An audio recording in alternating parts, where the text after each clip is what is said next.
Okay, so we're going to be looking at these summation formulas. All right, so we're just going to be looking at how we can apply these formulas, and that's really it. First couple of times we use them, it's going to be pretty straightforward, just literally going to apply our formulas. And then the third example will have a little bit of a twist thrown in just to make sure we can apply them to any polynomial. So the idea is we want to be able to find the sum of these series. And what this means is I've got, a series of numbers, and we've talked about series the last few days, and that's essentially what we were doing proofs for. We want to find the sum of the series of this number. So if we were going to add 1 plus 2 plus 3 plus 4 all the way up to whatever n is, the formula is this. And actually, in one of your induction proofs, you proved that this formula is true. So I think it was maybe on day 2 or day 3, I don't remember. Second power, same thing. So I want to prove that when I add up all the squares of the integers up to some number n, I can do that by just using this formula. I don't have to actually generate all the different terms and then physically add them together. I can just plug the number n into the formula and go from there. So let's just try using this and see what it all looks like. So what we're doing is we're finding, so find the sum for each of the different series that you're going to be given. Now, I'm going to go back to this summation formula, which is that sigma, or the thing that looks like the funny E, that Greek letter sigma. So our first sum is going to be, I'm going to use n because that's what's used in your assignment, and I want to be consistent here, of n cubed. So what I'm saying is let's find the sum of all of the cubes of numbers from 1 to 7. So what we're doing is this. I'm going to write down the idea behind what we're doing, and then we can apply the formula. So we're actually saying figure out what 1 cubed plus 2 cubed plus 3 cubed all the way up to 7 cubed is. That's what we're trying to find. I don't want to sit here, especially if this number on top here ends up being some large number. I don't want to sit here and find all of the different cubes and then add them together. I want to find a quicker way to do this. And the quicker way to do this is to use the formula. So if we come back up to this set of formulas, we're looking at adding up the third powers. So that's what this means. N is cubed. It's a third power. So this is what we're trying to find.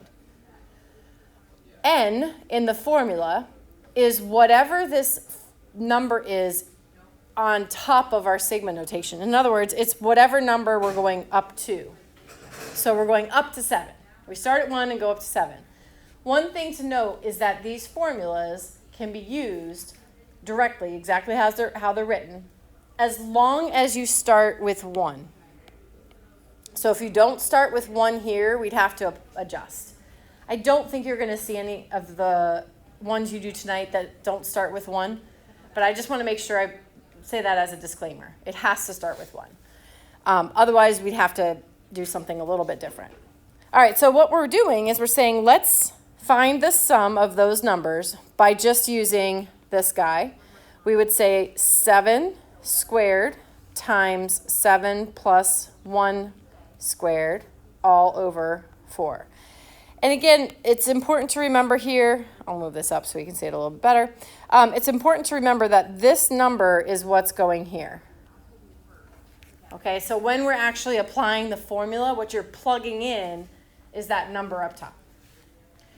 And at that point, we just evaluate. So I would need to figure out what 49 times 64 is, because 7 squared is 49, and 7 plus 1 is 8. 8 squared is 64. I don't know about you, but I'd probably have to use a calculator here. I mean, maybe you can do it in your head, and it's great if you can. But when we multiply that all out, add it together, all that good stuff, actually multiply and divide, I guess, we get 784. So what we're saying is if I go through and I add 1 cubed plus 2 cubed plus 3 cubed all the way up to 7 cubed, it's going to be 784. Yeah? I'm confused. How did you get the stuff in the orange? Sorry, I wasn't paying attention. That's okay. 7 comes from the top. Yeah, the number at the top, and then we're plugging it into this formula up here, where it's the third power. The third power. Yeah, so I put 7 here and 7 here. Because it's there. they're cubed. Right. Okay. Right. Okay, so that's just, again, just straight up applying the formula. No tricks there. Okay, let's do one more where there's not really anything we need to worry about as far as like different ways of approaching. So let's say we do one. Let's do from n equals 1 to 20 of just n. From n equals 1 to 20 of just n. Again, what that means is we're just adding all of the integers from 1 to 20. That's all that means. We're starting with n equals 1, we're going to n equals 2, n equals 3, all the way up to 20, and then we're adding all of those together. So what it means is this. And we talked about, you might remember the story of Gauss, where his teacher gave him that challenge to add up the numbers from 1 to 100, and he found a quick way to do it. We know how to do this another way. And we just said do 20 plus 1 times the number of pairs there would be. So we could probably figure this out really quickly, and that's fine. But if this is, has some other thing going on, we want to be able to use this formula anyway. So go back up to our formulas, and we're going to look at now the first power, because it's just n. So we're talking about doing 1 plus 2 plus 3 plus 4 all the way up to n. N in our case is 20. So we're going to plug in 20 into these two spaces where we see n. So it'll be 20 times 20 plus 1.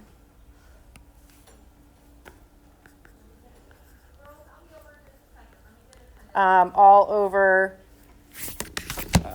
4, I believe. 6. No, I'm sorry. Neither. 2. 4, 6, 2. It's one of those even numbers. All right, and then you just simplify this. Multiply it out. If you want to, you could do this on Desmos or with your calculator. It's really just doing 20 times 21 divided by 2. I know that 20 divided by 2 is just 10. So it's really just 10 times 21, which is 210. You could use your calculator. I'm just doing it by hand because it's not that terrible. Now, again, if we go back up to the fact that we know how to do this based on Gauss's approach, where you take the first number and the last number, add them together, that's 21, multiplied by the number of pairs, which would be 10. We're going to get that 210.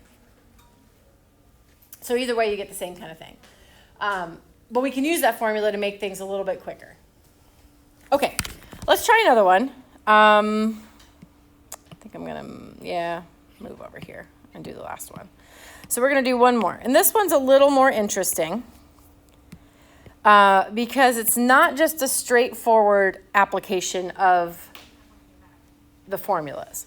So let's do from n equals 1 to, I did 4 last period, but I'm going to go with 10 just to make it more interesting. Of this expression, so 6n minus 4 times n squared. So this time I'm thinking to myself, I would have to plug in 1, figure out what that is, then plug in 2, figure out what that is, then 3, and keep going till I get to 10, and then add all of those together. Certainly not as straightforward as the other ones are, because we got a little bit more going on when we plug in n. Apologies. So let's see if we can't rewrite this in a way that makes it easier to apply the formulas. So here's what I want to do first. I'm going to start by taking each term and writing it as its own sigma notation. All right, so I'm going to take that first term, 6n, and write it as its own sigma notation. So I'm going to say, let's do from n equals 1 up to 10 of just 6n. And then I'm going to subtract another sigma notation from n equals 1 to 10 for our second term. There are lots of properties of sigma notation that I'm not really going to go into right now because other than what we're going to do right now, they're not important for you guys. They might be important next year if you do some calculus, but I think what we're going to do here isn't too difficult to see that it would work. So essentially what I'm saying is if I do the summation of this and subtract it from the summation of this, we're going to get the same thing as if we did this top expression and did the summation of all of it at the same time. Now, it's still not really easy to see how the formulas are going to work because I've got 6n and I need it to just be n. I've got 4n squared and I need it to just be n squared. So there's another property of the sigma notation that we can use here where I can take the coefficient of these numbers or coefficients of each term and sort of pull them out. So instead of doing 6 times n and that summation, I can say let's do 6 times the summation from n equals 1 to 10 of just n. So I'm doing a multiplication here.